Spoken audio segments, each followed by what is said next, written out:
revelado a la humanidad, lo comenzamos a ver en el libro de Génesis. Me gustaría que me acompañaran allá. En el libro de Génesis nosotros vemos que inmediatamente el ser humano peca, inmediatamente el ser humano lamentablemente desobedece la palabra del Señor. En el libro de Génesis, en el capítulo 3, en el versículo 15, encontramos nosotros a Dios hablando. Dios se dirige en esta ocasión a la serpiente que había sido utilizada por Satanás para engañar a Eva, y allí se nos dice, capítulo 3 del libro de Génesis, en el versículo 15, nos dice la palabra del Señor: y pondré enemistad entre ti y la mujer, entre tu simiente y la simiente suya.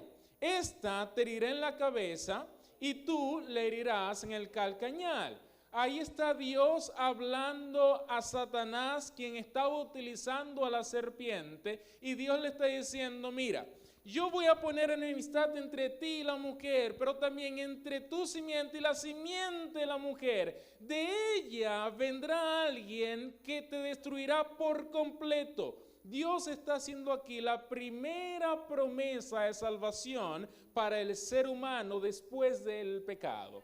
Dios está revelando su plan de salvación. Adán y Eva escuchan esta promesa, ellos entienden lo que Dios está diciendo. Dios le está diciendo a Satanás: tú has hecho que el ser humano lo has seducido para que él peque, para que él me desobedezca, pero yo tengo un plan, y vendrá la simiente de la mujer, la cual te herirá y te destruirá. Tu reino de maldad, tu reino de temor llegará a su fin a través de este que va a venir. Adán y Eva escucharon estas palabras y ellos creyeron en las palabras del Señor. Ellos esperaban el cumplimiento de esta promesa que Dios le había hecho. Dios le había prometido que vendría uno que exterminaría todo aquello que se había provocado con su desobediencia. Y ellos esperaban que este uno llegara. Ellos esperaban incluso que llegara en sus tiempos. Por eso nosotros vemos que cuando ellos tienen sus hijos, ¿recuerdan cómo se llamaba el primer hijo de Adán y Eva? Lo que la Biblia registra, ¿recuerdan? Caín, el primer hijo de Adán y Eva. Cuando ellos lo tienen, incluso cuando tienen a Abel, su esperanza era que este hijo de ellos fuera la simiente prometida, porque ellos anhelaban la salvación. Tanto así que luego, cuando sucede la tragedia de Caín y Abel y tienen su tercer hijo Set, al cual llaman Set porque había venido a ser sustituto de Abel, al cual Caín mató, ellos tienen la esperanza, el regocijo de que en él se cumpla la promesa que Dios le había hecho.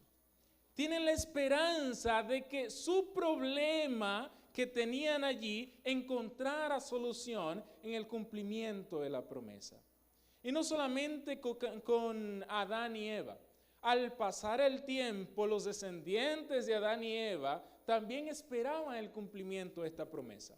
Por eso nosotros vemos que en la Biblia se nos cuenta que el pueblo de Dios, más adelante, el pueblo de Israel, toda mujer de Israel siempre anhelaba tener ¿qué cosa? Un hijo varón. Toda mujer de Israel, incluso dentro de la sociedad de Israel, en el antiguo Israel, se veía, si la mujer no tenía un hijo dentro de su descendencia allí, se veía como que la mujer no había sido muy bendita de parte del Señor. Porque toda mujer esperaba que de ella naciera ¿quién? El Mesías prometido, el Salvador, y más para Israel, porque Israel esperaba que este Mesías que vendría a liberarlos. Dios le había prometido a Adán y a Eva, luego del pecado, luego de la transgresión, que vendría alguien a salvarlos, que vendría alguien a exterminar o a eliminar todo aquello que Satanás había provocado que sucediera.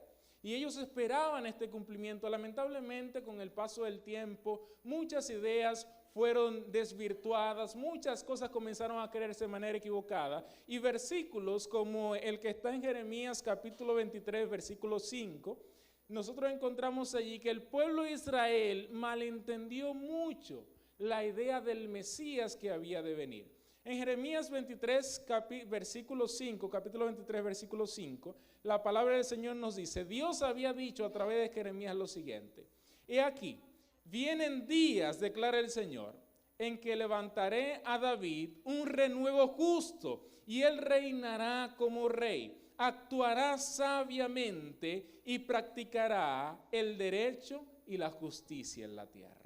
El pueblo de Israel había tomado versos como estos, mensajes de parte de Dios a través de sus profetas como esto, y habían dicho, bueno, el Señor va a enviar un Mesías, va a enviar un Salvador, pero este Salvador lo que ha de hacer es que tomará el trono de David, se sentará en el trono de David y nos levantará a nosotros como una nación poderosa en la tierra.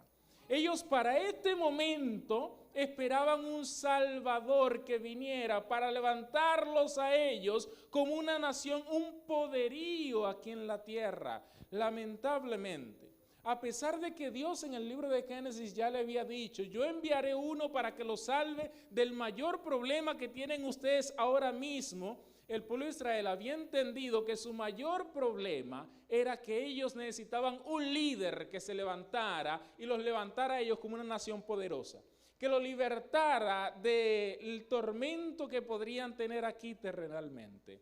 Y versículos como estos fueron malentendidos, lamentablemente, porque hubieron otros profetas que hablaron tan claramente. Isaías, en el capítulo 53, habla también sobre el Mesías. Ahora, lo que Isaías hace es muy interesante, porque Isaías sabiamente cuando inicia allí su relato, lo que Dios le está diciendo que le diga al pueblo, Isaías inicia en el versículo 1 del capítulo 53 diciendo una pregunta. Isaías inicia con una pregunta y algunas versiones dicen, ¿quién ha creído a nuestro anuncio? Otras, bien traduciendo, lo ponen en futuro y dicen, ¿quién va a creer a lo que yo voy a decir? Y esta pregunta que Isaías hace tiene todo el sentido, porque Isaías le está hablando a un pueblo que está esperando a un Mesías que viene para libertarlo del tormento terrenal. E Isaías ahora viene y dice, lo que yo estoy a punto de contarles, yo no sé si ustedes lo van a creer. Isaías le dice, lo que yo estoy a punto de decirles, yo no sé si ustedes van a querer escucharlo. Isaías dice, ¿quién va a creer a mi anuncio? ¿A quién se ha revelado el brazo del Señor? Y continúa diciendo, es que mi siervo creció como un retoño, como raíz en tierra seca. Y dice, no tenía belleza ni esplendor alguno para atraernos. Mis hermanos, ¿qué Mesías es este? Isaías no se detiene ahí. Isaías dice, él fue despreciado y desechado entre los hombres, varón de dolores, experimentado en quebrantos. Isaías viene a romper la idea completamente que tenía el pueblo de Israel y a retomar la idea que Dios dio en el Génesis, mostrando un Mesías que no venía para tomar el trono de David, sino que venía a libertar al ser humano, el mayor problema que tiene el ser humano. Isaías decía que él fue molido por nuestros pecados.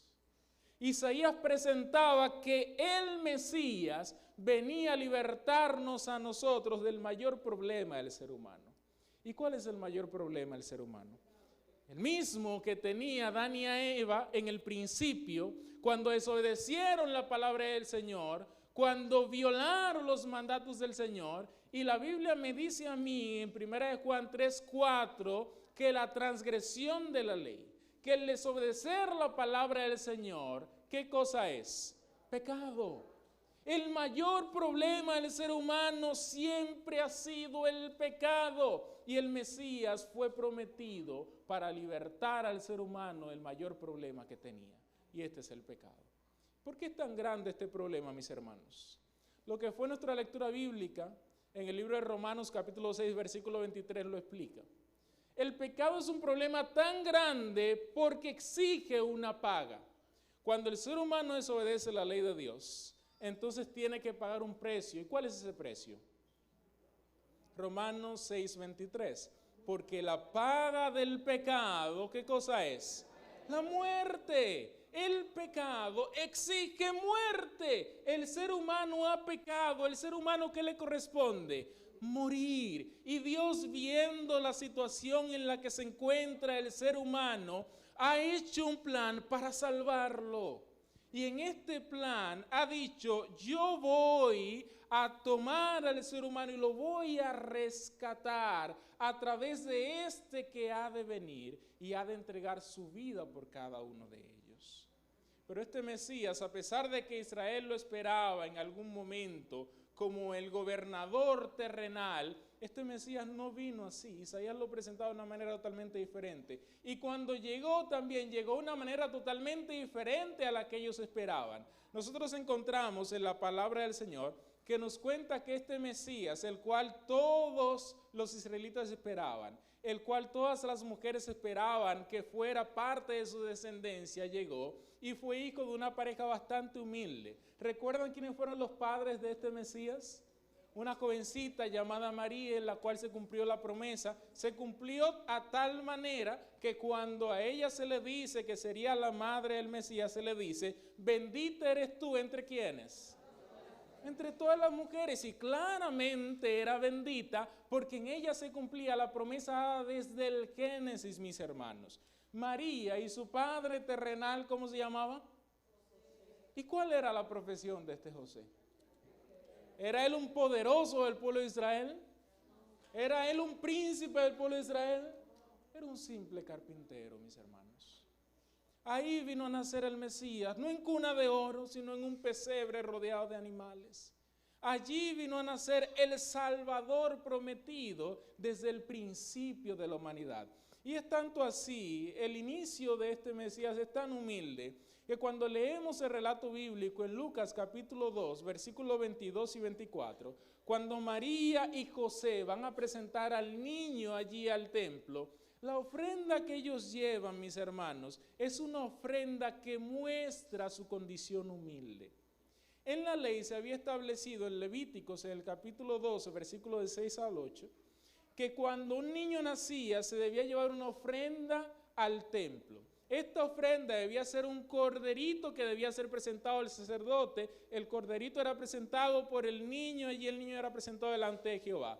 Pero si la familia era muy humilde, lo que podían llevar eran unos pajaritos allí, los presentaban delante del sacerdote y el sacerdote lo aceptaba. Cuando María y José fueron a presentar a Jesús, no le alcanzaba para un corderito. Así que ellos lo que tomaron fueron los pajaritos y los presentaron, mostrando su condición tan humilde. ¿Qué Mesías era este, mis hermanos? Que vino a nacer en una familia tan humilde. Nos parece un poco contradictorio a la idea que se tenía en ese entonces, de que vendría a libertar al pueblo de Israel. Y no solamente esto, este Mesías creció, este Salvador creció, y cuando creció e intentó hacer las cosas para mostrarle a los de su tiempo que él venía a salvarlo, muchos lo rechazaron. Tanto así que incluso lo acusaron a él mismo, que venía a dar cumplimiento a la ley, de violar la ley. ¿Recuerdan cuando a Jesús le dijeron que él violaba el sábado? Mateo capítulo 22, ahí nosotros encontramos cuando a Jesús se le dice que él anda violando los mandatos del Señor. El Mesías que venía a cumplir la ley. ¿Cómo es esto posible, mis hermanos? Tanto que Juan mismo dice, Juan capítulo 1, versículo 11, a los suyos vino y los suyos ¿qué hicieron? No lo recibieron. El camino de este Salvador no fue un camino fácil. Fue un camino lleno de escombros, de dificultades, tanto que cuando estaba cumpliendo su misión, al momento ya cuando estaba a punto de ser sacrificado, cuando fueron a tomarlo, él andaba con ¿cuántos seguidores andaba Jesús? ¿Recuerdan? 12 seguidores que le debían seguir donde quiera que él fuera. Pero cuando a Jesús lo fueron a tomar preso, lo fueron a tomar cautivo, ¿cuántos quedaron a su lado? Ninguno.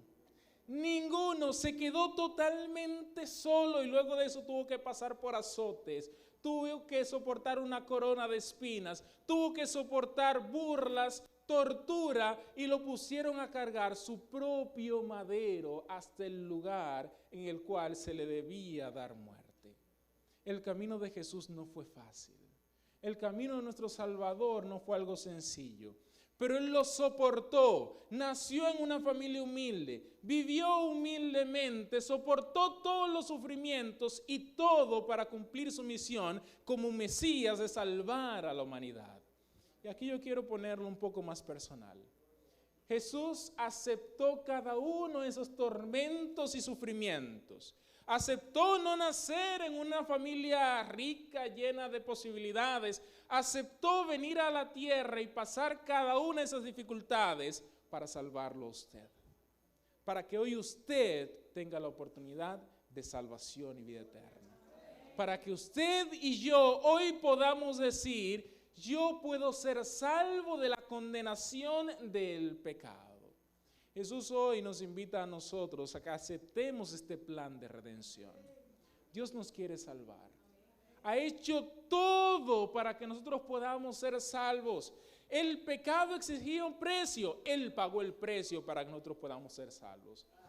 El pecado exigía que el ser humano debía morir. Él murió por cada uno de nosotros para que hoy nosotros tengamos la oportunidad de salvación.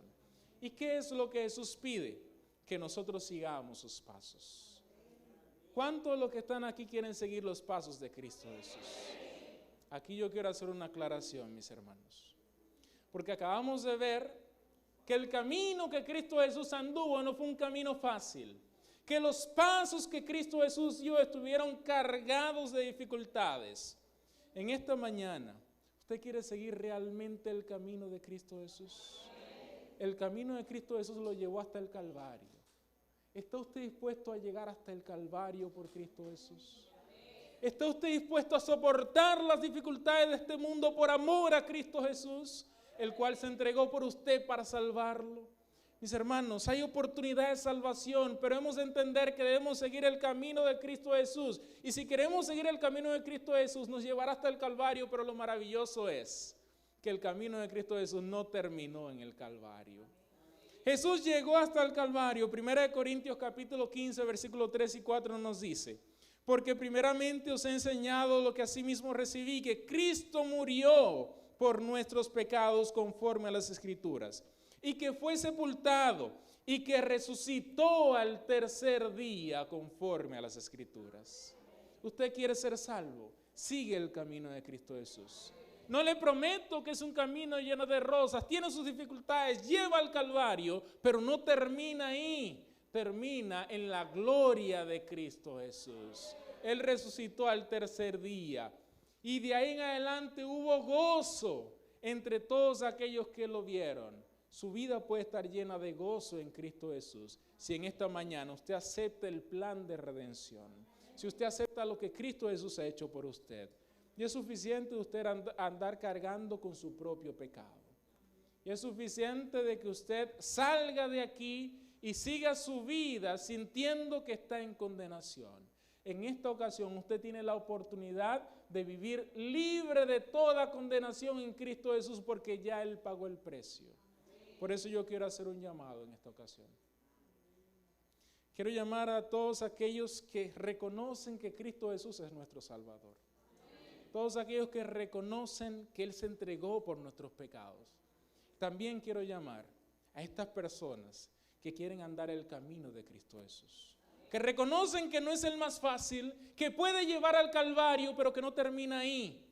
Que termina en el gozo de Cristo Jesús. Quiero invitar a estas personas que quieren vivir en gozo, que quieren aceptar la salvación y que quieren ser salvos por medio de Cristo Jesús, que se pongan valientemente de pie. Porque quiero orar con estas personas. Quiero orar reconociendo delante del Señor que gracias al sacrificio que Él realizó podemos ser salvos. Y pidiéndole que nos ayude a ser salvos. Que de hoy en adelante ya no carguemos con nuestro pecado. Ya no andemos en condenación porque hemos aceptado a aquel que se sacrificó por nuestros pecados. Señor Dios, estamos delante de ti. Te agradecemos porque inmediatamente el hombre pecó, tú pusiste en marcha un plan de salvación. Porque Adán y Eva pecaron, pero ya, Señor, tú tenías previsto un plan por lo mucho que nos amas. Gracias porque Cristo Jesús murió en la cruz del Calvario. Gracias porque a pesar de que el camino que ha quedado trazado para nosotros en ocasiones no es fácil, pero tú nos acompañas. En esta hora estamos delante de ti. Hay muchas personas aquí que han venido cargando su pecado, su condenación, su tristeza, angustia, ansiedad durante demasiado tiempo. Señor, estamos delante de ti porque tú has dicho, vengan a mí todos los que están cargados y cansados, que yo los haré descansar. Señor, queremos descansar en ti. Queremos dejar todas esas transgresiones a tus pies y aceptar el perdón que tú nos brindas. Queremos vivir en gozo, Señor, que aunque enfrentemos el Calvario, sepamos que ahí no termina la historia. Dirígenos en esta mañana, ayúdanos a salir de aquí victoriosos y gozosos porque hemos aceptado tu salvación. En el nombre de Cristo Jesús. Amén. Dios le bendiga, iglesia.